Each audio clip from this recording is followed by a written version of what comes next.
आकाश पंडित भावसागर हा तरुण जळगाव शहराच्या अयोध्यानगर परिसरातील अशोकनगर भागात राहत होता। आकाश जेमतेम 20 वर्षाचा असताना त्याच्या वडिलांचे निधन झाले।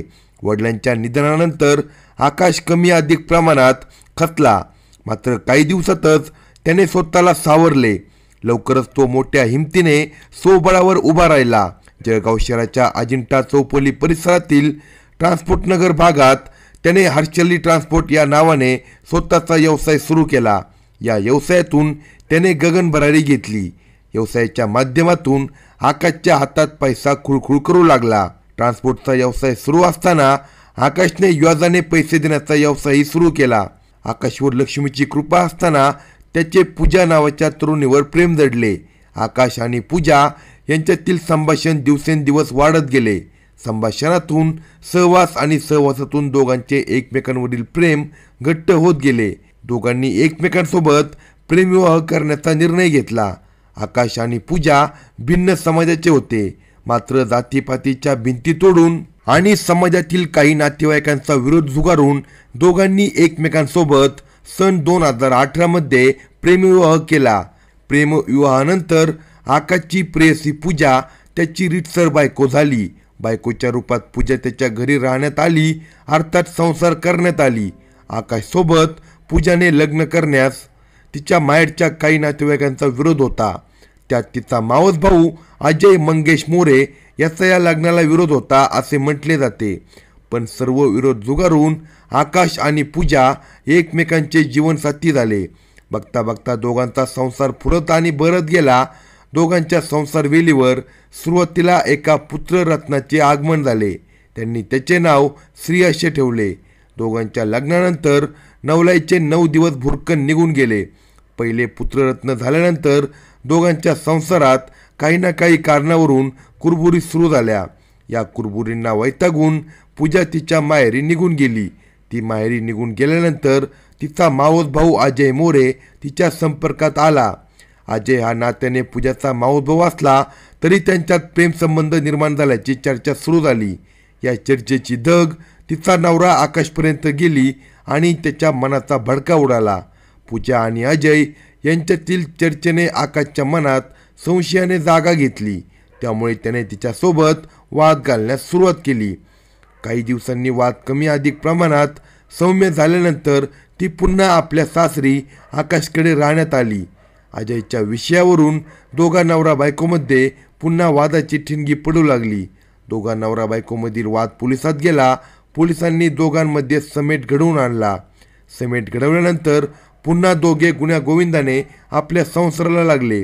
दरम्यानच्या कालावधीत आकाश आणि पूजा यांच्या संसार वेलीवर दुसरे पुत्ररत्न पाले। त्यांनी त्याचे नाव मी तसे ठेवले।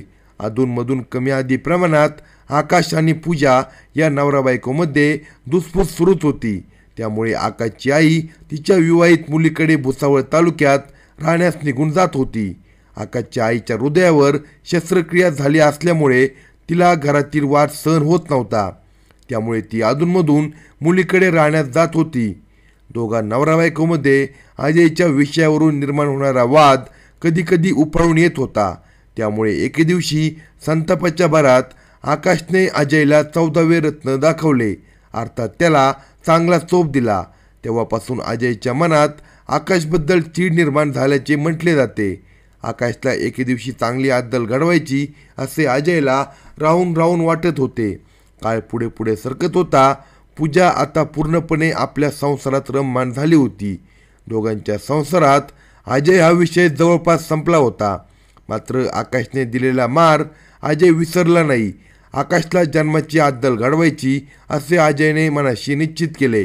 त्याने आपल्या मनातील विचार त्याचा मित्र सोनू गोपाल चौधरी याच्याकडे बोलून दाखवला। अजयला जीवे ठार मारण्यासाठी त्याने सोनूची मदत घेण्याचे ठरवले। सोनूने अजयच्या विचाराला सहमती दर्शवली। त्यासाठी सोनूने आपल्याजवळ असलेल्या पिस्टलने आकाशला ठार मारण्याचे नियोजन केले। दिनांक 3 मे 2025 वार शनिवार या दिवसाची पहाट आणि रात्र आकाशच्या जीवनातील अखेरची ठरली। या दिवशी अजयने सोनूसह त्याच्या साथीदारांच्या मदतीने आकाशचा काटा काढण्याचे निश्चित केले।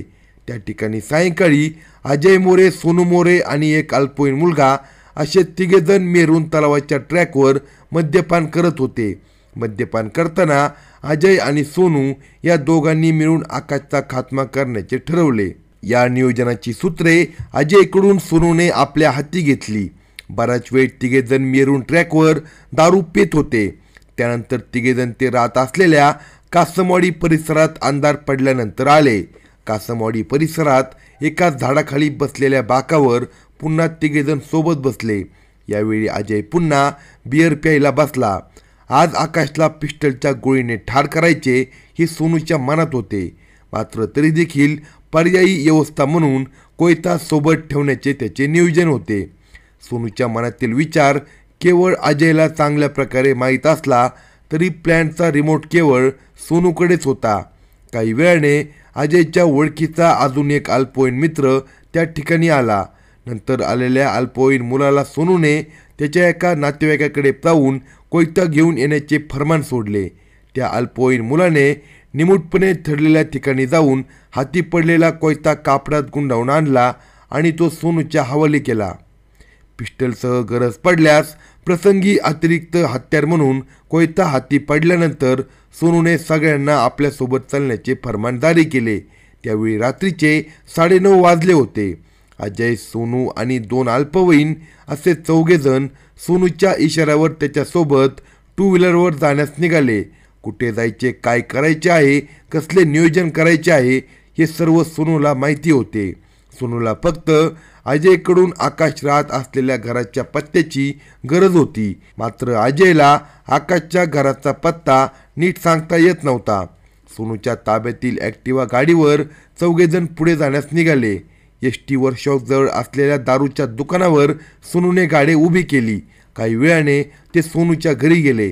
त्यानंतर अजयने चेतन रवींद्र सोनार या मित्राला फोन करून त्याच्या एका परिचिताला डबल सीट घेऊन येण्यास सांगितले. काही वेळातच चेतन याने त्या परिचिताला स्प्लेंडर गाडीवर डबल सीट बसून आणले. अजयने त्या परिचिताला आकाशच्या घराचा पत्ता विचारला. मात्र त्याला देखील आकाशच्या घराचा पत्ता माहीत नव्हता. त्यामुळे चेतनसोबत आलेल्या त्या परिचिताला सर्वांनी वाटेत सोडून त्याची सुटका केली. आकाश भावसागर याच्या घराचा पत्ता काही केल्या कुणाला समजत नव्हता. त्यामुळे आकाश राहत असलेल्या परिसरात थेट जाऊन लोकांना विचारून त्यांचे घर शोधण्याचे अजय आणि सोनू यांनी ठरवले. सोनूच्या ताब्यातील ॲक्टिवा आणि चेतनच्या ताब्यातील स्प्लेंडर अशा दोन्ही गाड्यावर बसून 5ही जण आकाशचे घर शोधण्यासाठी तो राहत असलेल्या अयोध्येनगर परिसरात गेले. त्यावेळी रात्रीचे जवळपास 10:30 वाजले होते. या गल्लीतून त्या गल्लीत सर्वांनी चकरा मारल्या. मात्र अजयला आकाशचे घर आठवत नव्हते आणि सांगता येत नव्हते आणि लवकर सापडत देखील नव्हते. अखेर एका गल्लीत गेल्यावर एका बंद घराचा दरवाजा सोनूने वाजवला.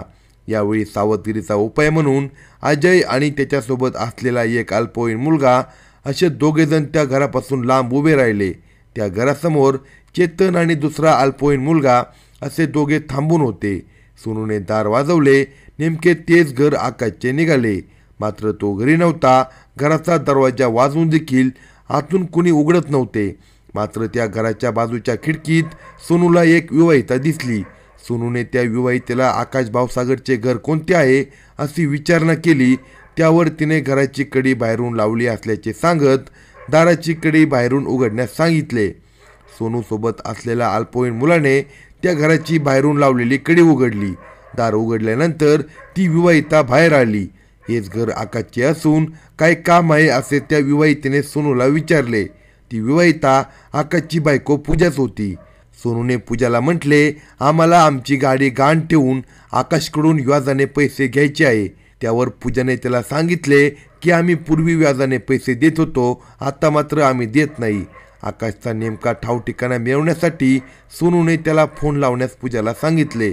पूजाने साध्या मनाने तिचा नवरा आकाशला त्याच्या मोबाईलचा स्पीकर ऑन करून फोन लावला. तुम्ही कुठे आहात असे विचारत आपल्या घरी कुणीतरी 2 मुले आले आहे.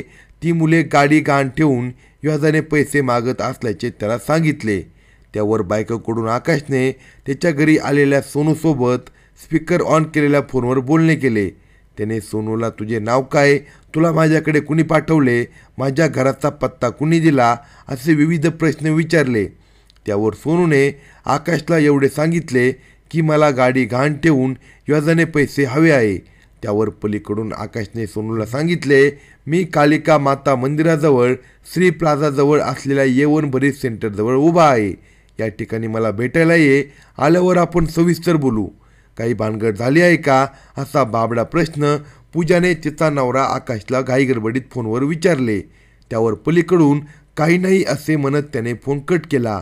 या सर्व घडामोडी दरम्यान सावधगिरी बाळगत अजय आणि त्याचा एक मित्र अल्पवयीन साथीदार असे दोघे घरापासून लांब उभे होते. घरासमोर पूजाच्या ओळखीचा जवळचा नातेवाईक चेतन सोनार दिसताच तिने त्याला ओळखले. त्यावर तिने त्याला काही भानगड झाली आहे का अशी विचारणा केली. त्यावर त्याने तिला काही टेन्शन नाही असे म्हणत काढता पाय घेतला.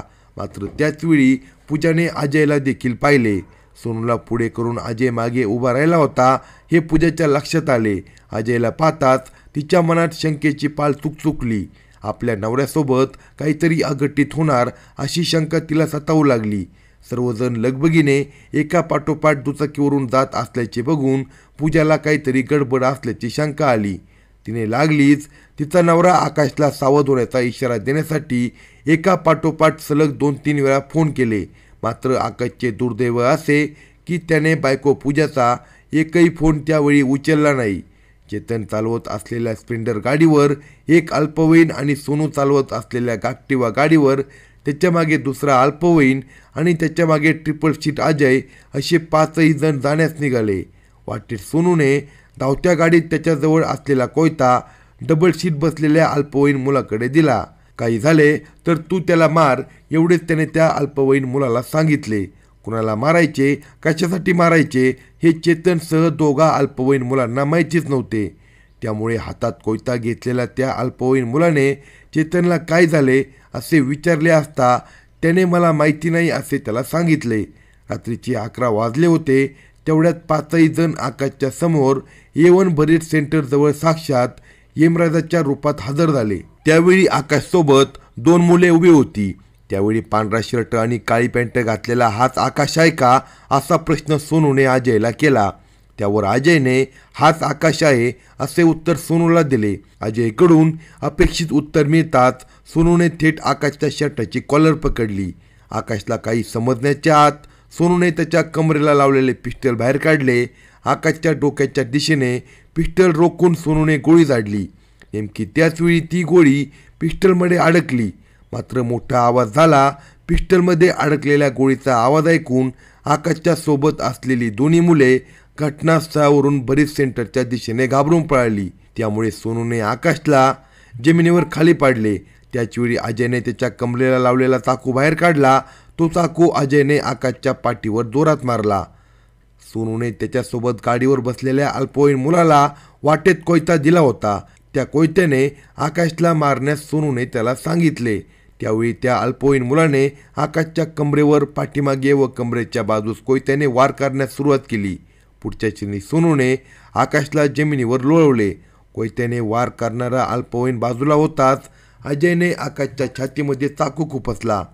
मात्र तो चाकू आकाशच्या छातीमध्ये अडकला.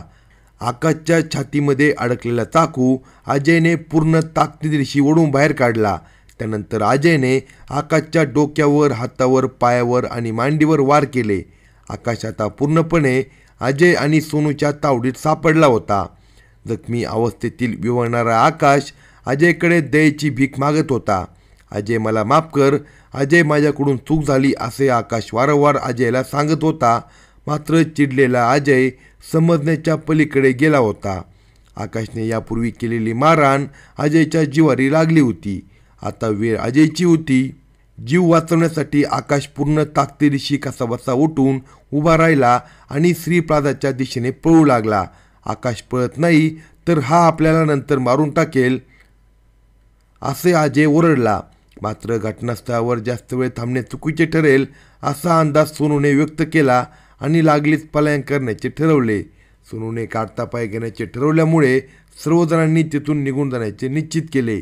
स्प्लेंडर गाडीवर चेतन आणि एक अल्पवयीन तसेच ॲक्टिवा गाडीवर सोनू अजय आणि दुसरा अल्पवयीन मुलगा असे 5 जण काळे पेट्रोल पंप मार्गे इच्छादेवी मंदिराकडून पाचोरा शहराच्या दिशेने पळून गेले. वाटेत संशयित आरोपींनी त्यांच्याकडील हत्यारे वेगवेगळ्या ठिकाणी फेकून देत कपडे लपवून ठेवले. या घटनेदरम्यान आकाशची आई कोकिळा आपल्या मुलीकडे वरणगाव येथे मुक्कामी गेली होती. घरी त्याची बायको पूजा एकटीच होती. या घटनेची माहिती परिसरात पसरण्यास वेळ लागला नाही. रक्ताच्या थारोळ्यातील जखमी आकाशला नातेवाईकांच्या मदतीने शासकीय रुग्णालयात दाखल करण्यात आले. या घटनेची माहिती मिळताच पोलीस अधिकारी दवाखान्यात दाखल झाले. आकाशचा धारदार शस्त्राने खून झाल्याची माहिती त्याची आई कोकिळा भावसागर यांना नातेवाईकांकडून समजली.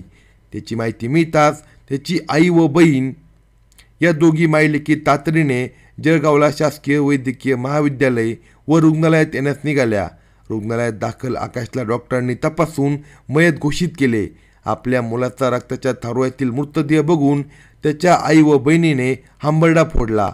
रात्रीच्या वेळी रुग्णालयातील या मायलेकींचा आक्रोश बघून उपस्थितांचे काळीज काही क्षणासाठी हादरले.